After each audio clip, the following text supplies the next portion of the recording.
our awards this year, one of the things we really wanted to do was to find a community who shows the passion for everything that Headwaters has to offer.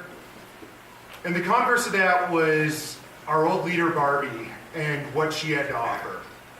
I proudly wear the crown of Office No Tears Champion for the longest streak of not crying in our office, and if I can make it through this, the rain will continue.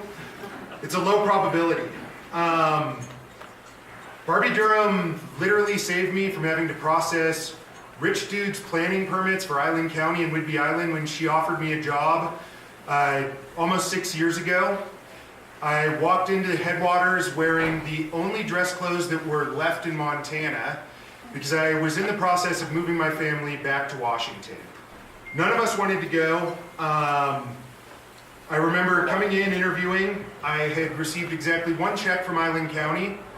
I walked around the corner to US Bank after the interview, deposited my check from Island County, and walked out, and Barbie called me and said, "Hey, I really hope that you're still around. We'd like to offer you the job. Can you come back and talk to us?" And I said, yes. I came in. My wife was in the middle of preterm labor that thankfully went full term. And I'll give you the full story sometime. It was insane. And I accepted the job, said I needed a couple weeks to make sure I'm not having a very, very early baby, and I'll show up to work. The first day of work, I grossly underestimated the drive time from Twin Bridges to Butte. I also had some stomach issues and had to hit a town pump on my way in. And I remember driving in and Barbie called and said, "Hey, are you like showing up today?" I was like, "Yeah, I'll be there." It was definitely not the last time I was late to things I was doing with Barbie. But she was a patient, kind, understanding individual who let us all grow and really showed us what it meant to work hard. Barbie's biggest passion throughout our region was Virginia City. She was absolutely bonkers about VC. She sat on the Historic Preservation Board.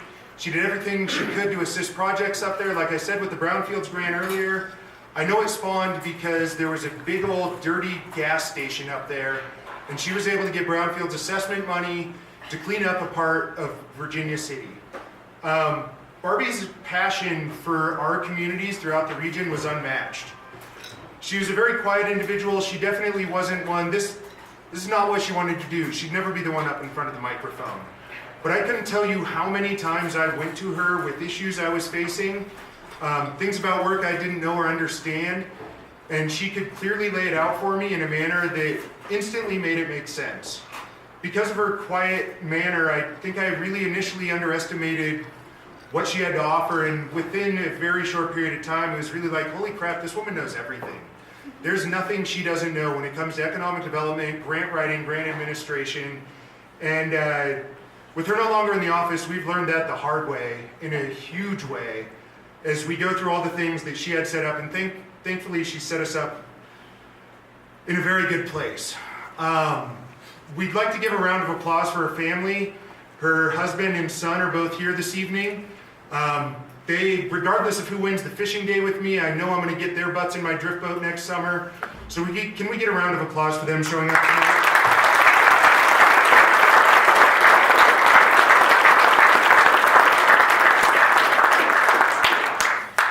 So when we came up with this award, we wanted to dedicate it to Barbie, and we wanted to give it to a community who showcased the passion for making themselves better that she possessed for the whole region.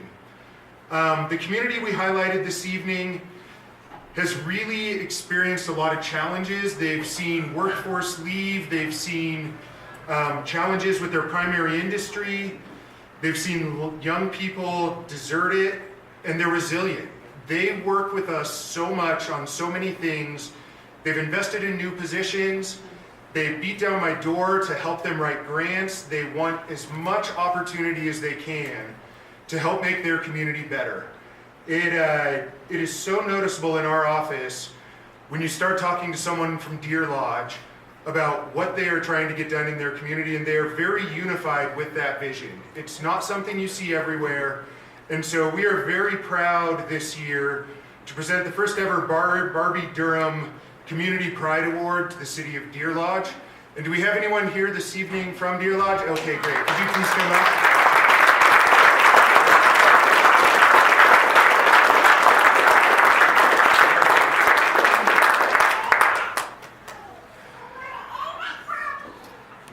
My name is Mary Hathaway. I'm a brand new city council member for Deer Lodge, and I just really appreciate this a lot. This is like the best award to get, sorry, but I'm just so honored on behalf of our city. We have a brand new mayor, just 2 months in. He was on our city council before, and between him being new and 4 of us out of the 8 of us being new since January on city council, we are just so energetic. We have a lot of heart, and we're ready to show it, and we appreciate so much all that Headwaters has done to help us have documents and information, and I mean, it's awesome to be able to just go through all of the things that we have learned from them and just help our community progress forward. So we look forward to being even better in the future. Thank you.